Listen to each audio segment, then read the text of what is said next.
প্রতি বছরের ন্যায় এবছরও রংমহল আর্ট স্কুলে অনুষ্ঠিত হয় একটি চিত্র কর্মশালা। 2023 সালের এই চিত্র কর্মশালায় উপস্থিত ছিলেন আগরতলা থেকে আগত বিশিষ্ট 3 জন চিত্রশিল্পী কৌশিক রাউত, বিশ্বজিৎ দেবনাথ এবং শুভাশিস ভট্টাচার্য।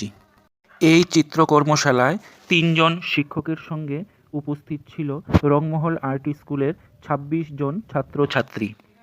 26 জন ছাত্রছাত্রীদের মধ্যে 2টি বিভাগ তৈরি করা হয়। প্রথম বিভাগের ছাত্রছাত্রীদেরকে পটচিত্র অঙ্কন করানো হয় এবং বড় বিভাগের ছাত্রছাত্রীদেরকে কিছু ক্যানভাসে ছবি করানো হয়। প্রত্যেক ছাত্রছাত্রী এই চিত্রকর্মশালায় অংশগ্রহণ করতে পেরে খুব আনন্দিত এবং শিক্ষকরাও এই ছাত্রছাত্রীদের সঙ্গে সময় কাটাতে পেরে ভীষণভাবে উৎসাহ ও আনন্দ উপভোগ করেন। প্রত্যেক শিক্ষকগণ এবং সকল ছাত্র